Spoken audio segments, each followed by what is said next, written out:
Good evening. This is All India Radio and I am Gaura Dhawan Lal with the news at 9.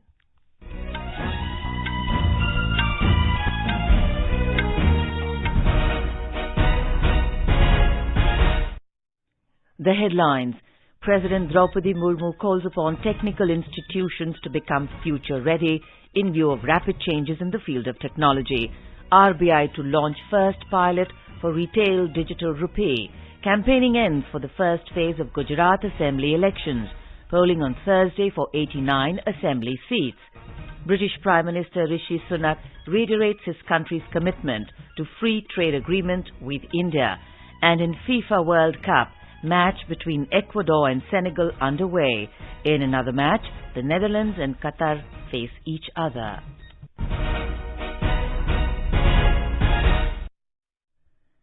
President Draupadi Murmu has called upon technical institutions to become future-ready in view of the rapid changes in the field of technology.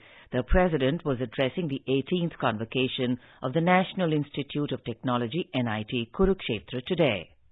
आज पूरा विश्व तेजी से हो रही परिवर्तन के दौर से गुजर रहे हैं। इस टेक्नोलॉजी का रिवॉल्यूशन से नेचर ऑफ जोश में बदलाव हो रहा है। लोगों की बुनियादी जरूरतों में भी बदलाव आ रहा है। इससे इंजीनियरिंग की अब तक की पद्धतियों को भी चुनौतियां मिल रही है।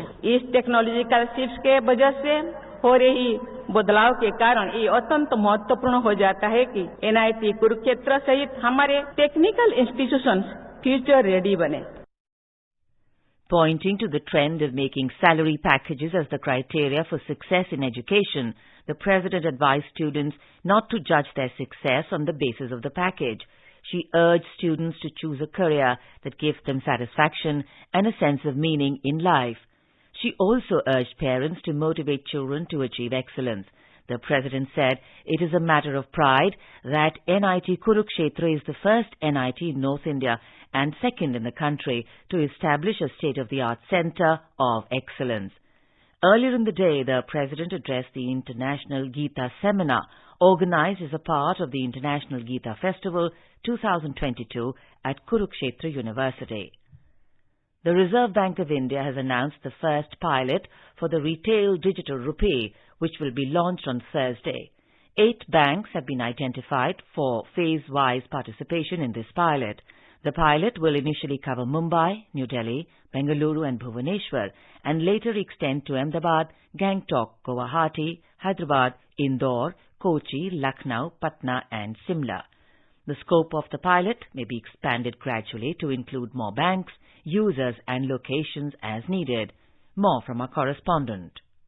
The first phase will begin with 4 banks including State Bank of India, ICICI Bank, Yes Bank and IDFC First Bank in 4 cities across the country. 4 more banks including Bank of Baroda, Union Bank of India, HDFC Bank and Kotak Mahindra Bank will join this pilot subsequently. The digital rupee would be in the form of a digital token that represents legal tender. Users will be able to transact with digital rupee through a digital wallet offered by the participating banks and stored on mobile phones. Transactions can be both person to person and person to merchant. The digital rupee would offer features of physical cash like trust, safety and settlement finality. Different features and applications of the digital rupee token and architecture will be tested in future pilots. Madhuri Pange, AIR News, Mumbai. Information and Broadcasting Minister Anurag Singh Thakur has said that maintaining public trust should be the highest guiding principle for responsible media organizations. The minister was speaking at the inaugural session of the 59th Asia Pacific Broadcasting Union ABU General Assembly and Associated Meeting 2022 in New Delhi today. Mr. Thakur credited public broadcasters, Doordarshan and All India Radio for having always stood by the truth and having won the people's trust for their truthful reporting. Our public broadcasters, Doordarshan and All India Radio have always stood by the truth and have won people's trust for their truthful reporting. Coming to today's theme, media's role during the time of crisis becomes very critical as it directly concerns saving lives. Media is at the core of national disaster management plans, as dissemination of timely information on weather forecasts and warnings regarding cyclones, floods are critical in averting and preparing citizens for foreseen events. Speaking on the occasion, Prasar Bharati CEO Gaurav Dwivedi said that this year's theme of the ABU General Assembly, Serving the People, Media's Role in Times of Crisis, is apt, especially after the world faced a crisis like COVID. In Gujarat, high-voltage campaigning for the first phase of assembly elections ended this evening. Leaders from all political parties made last-ditch efforts to woo voters. Polling in the first phase will take place on Thursday. Our correspondent has the details. After the campaigning for the first phase is over, the party workers and candidates have started door-to-door campaigning. Under this phase, voting will be held for 89 seats of 19 districts of Saurashtra, South Gujarat and Kutch. The Election Commission has completed all the preparations for the polling. A total of 788 candidates, including 70 women, are in the fray in this phase. The Election Commission has set up 25,430 polling booths for voting. More than 2.39 crore voters will be able to use their franchisee in this phase. With Jitendra Dwivedi, Aparna Khun, AR News, Ahmedabad.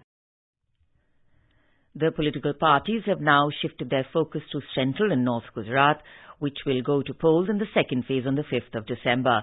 Today, BJP National President J.P. Nadda and senior BJP leaders Amit Shah, Smriti Irani and Parshottam Rupala addressed rallies at several places in the state.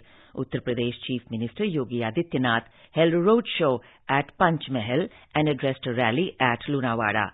Congress spokesperson Alok Sharma held a press conference in Ahmedabad, while other leaders of the party, including State President Jagdish Thakur, campaigned at different places.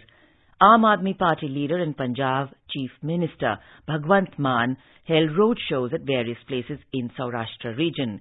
Counting of votes for the two phases will take place on the 8th of December. Campaigning for elections of the Delhi Municipal Corporation is in full swing for the 250 wards, which will go to polls on the 4th of next month. Counting of votes will take place on the 7th of December. BJP leaders Anurag Singh Thakur, Bhupender Yadav and Dr. Jitendra Singh today campaigned in various parts of the city. Aam Aadmi Party's convener and Chief Minister Arvind Kejriwal held a door-to-door campaign in the Chirag, Delhi area. Aam Aadmi Party leader Manish Sisodia also held public meetings in Pandav Nagar and Jagatpuri ward in favour of the party's candidate. The Delhi Pradesh Congress Committee President Anil Chaudhary participated in a public meeting in the Sabhapur area. The Meghalaya Cabinet passed its first ever mental health and social care policy today. Meghalaya has become the first state in the northeast region and the third state in the country to have such a policy. Chief Minister Conrad K. Sangma said the policy will ensure proper attention to mental health, especially for children, adolescents and youth. This is All India Radio giving you the news. For quick news updates round the clock, follow us on our Twitter handle @NewsAlerts.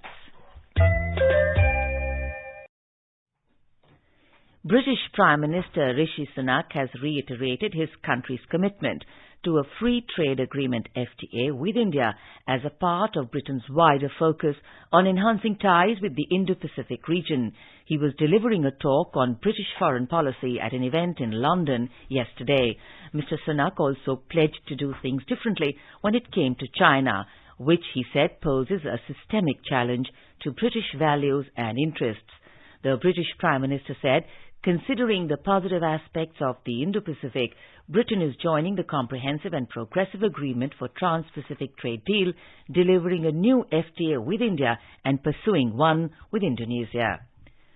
India has provided financial assistance of $100 million to the Maldives. The assistance is in the form of budgetary support to tide over the difficult economic situation in the archipelago nation. The assistance is being extended without any conditions, and the Maldives is free to use it in its economic recovery as it deems fit. Speaking at the handover ceremony virtually, External Affairs Minister Dr. Jaishankar expressed hope that the financial assistance will help Maldives channelize her energies towards rapid economic growth. The financial assistance being extended today to Maldives in the form of grants, concessional loans, budgetary support and currency swap. The India-Maldives relationship is one based on genuine concern for each other's welfare and interests.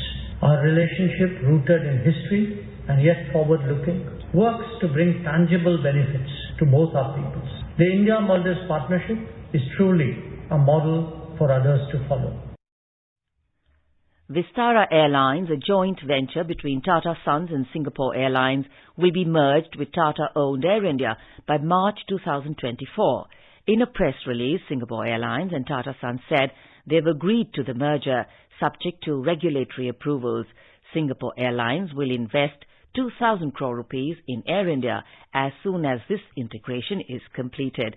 Singapore Airlines, which owns a minority share in Vistara, will now own around 25% of the enlarged Air India. Prime Minister Narendra Modi has invited people to participate in the Mann Ki Baat quiz regarding topics covered during this month's episode of Mann Ki Baat. In a tweet, Mr. Modi said that people can participate in the quiz by logging on to the Namo app and answering 10 questions. The quiz is live till the 11th of December. In another tweet, the Prime Minister expressed happiness over the export of mobile phones having more than doubled from April to October in the current fiscal as compared to last year. Mobile phone exports crossed the $5 billion mark within 7 months, which is more than double of $2.2 billion that India clocked in the same period last year. The Prime Minister said that India continues to make strides in the world of manufacturing. At the stock markets, both key indices posted their record highs today, while the rupee weakened slightly against the dollar. A report from the business desk. At the stock markets, rising for the sixth straight day, the Sensex at the Bombay Stock Exchange gained 177 points to close at a fresh all-time high of 62,682 today. The Nifty at the National Stock Exchange added 55 points to a new record high of 18,618. At the Forex market, the rupee depreciated 5 paise to 81 rupees and 72 paise against the dollar. Gold fell 101 rupees to 52,837 rupees per 10 grams in Delhi, and Brent crude futures surged $2.50 to trade at $85.69 a barrel. Rajesh Lake for AIR News. In FIFA World Cup, 2 Group A fixtures are underway. In the clash between Ecuador and Senegal, no goal was scored till reports last came in. In another encounter between the Netherlands and hosts Qatar, Netherlands was leading by 1 goal when reports last came in.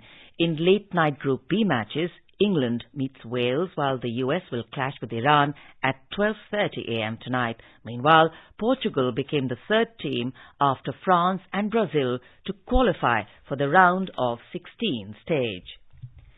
India will take on New Zealand in the third and final ODI at Hagley Oval in Christchurch tomorrow. The match will start at 7 a.m. Indian Standard Time. Team India will look to levelling the 3-match series as the visitors lost the opening match by 7 wickets while the second match was called off due to rain. There is a forecast of scattered showers in Christchurch tomorrow. And now let's take a look at the weather forecast for tomorrow.